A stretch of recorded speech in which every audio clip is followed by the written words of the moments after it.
America को ये बहुत ही गंदा आदत है कि हमेशा दूसरों के देश में आके घुसने का, ठीक है। Who exactly are the Taliban and how did they take over so rapidly? Let's quickly break it down. Right now, the capital of Afghanistan.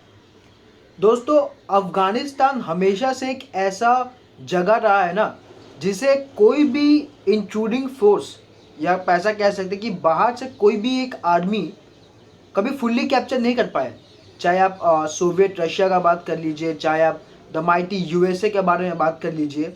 उन्होंने कई हद तक अपना बेस ज़रूर बनाया था अफ़गानिस्तान में, लेकिन कभी भी उसको फुल्ली कैप्चर नहीं कर पाए और अमेरिका को तो अफ़गानिस्तान छोड़ के जाना पड़ा था।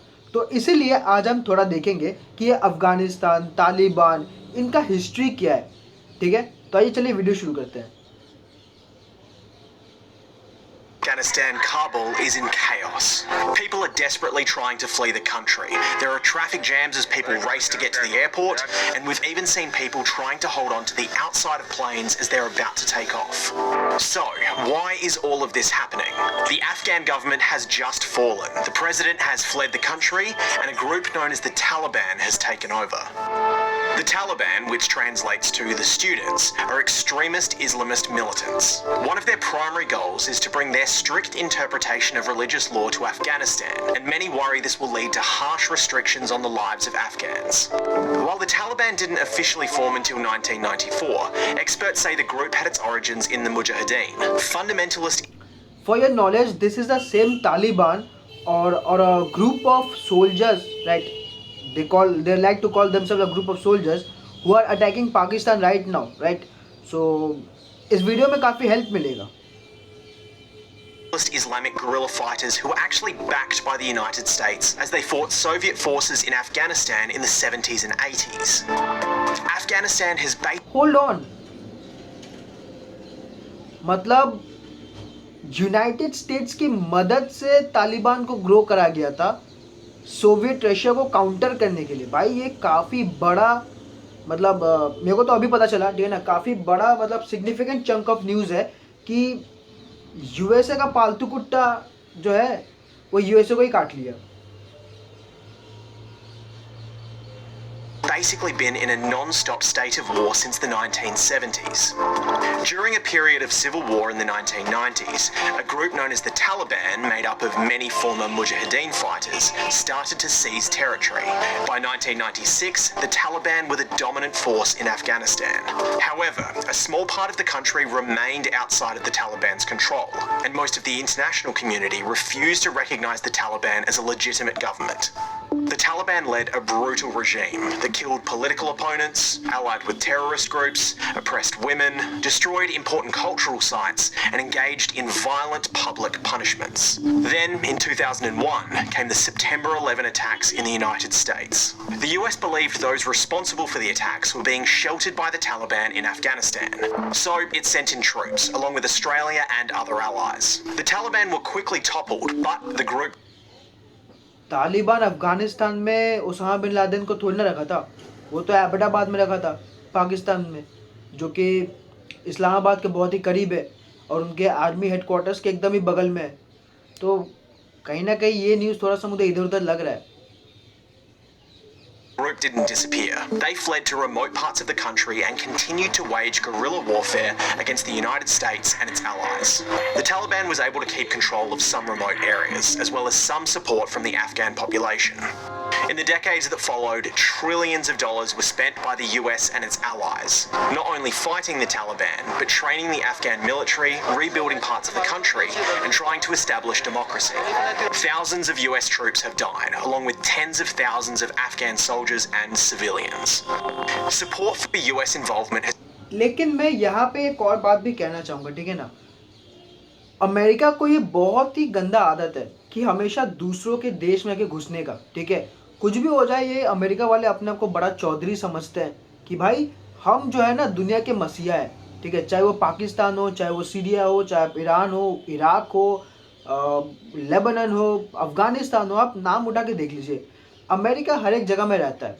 क्योंकि इसका एक flip side of the coin ये है कि अमेरिका को लगता है कि भाई साहब अगर हम नहीं तो कोई और इसका स्ट्रेट मीनिंग ये निकलता है कि अगर हम कंट्रोल नहीं करेंगे इन सारे देशों को तो हमारा डोमिनेंस कैसे प्रेजेंस होगा, हमारा डोमिनेंस कैसे इस्टेब्लिश होगा। और वहीं पे रशिया और चाइना गेम पे आ जाएंगे। और हम लोग को मालूम है भाई अमेरिका कम्युनिस्ट से कितना हेट करता है। तो ये एक मतलब रीज़न है कि क्यों अमेरिका अलग अलग देशों में जाके प्रॉब्लम्स खुद ही क्रिएट करता है, फिर उसको सॉल्व करने का भी खुद ही कोशिश करता है। मतलब दिखाना ये चाहता है कि भाई साहब देखो हम ना प्रॉब्लम को सॉल्व करते हैं, जबकि प्रॉब्लम के जड़ आखिर यही लोग हैं।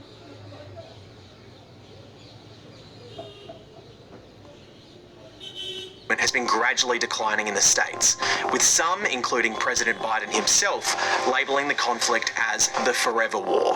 I cannot and will not ask our troops to fight on endlessly in another country's civil war.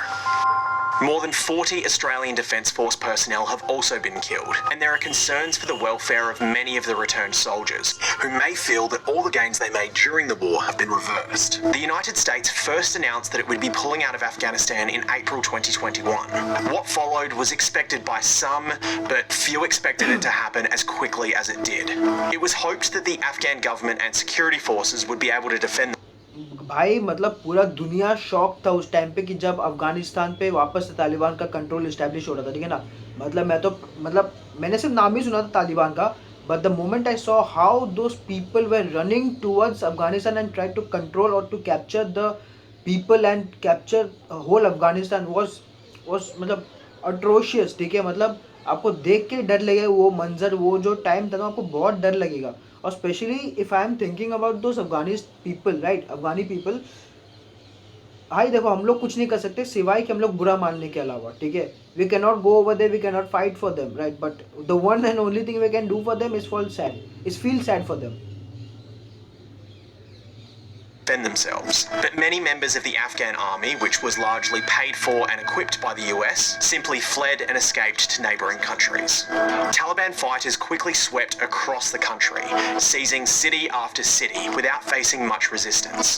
After taking Kabul, the Taliban has claimed control of most of the country, and the existing government of Afghanistan has all but collapsed. President Biden has been criticised for pulling out the US troops, with some saying it happened too quickly and allowed the Taliban to take over.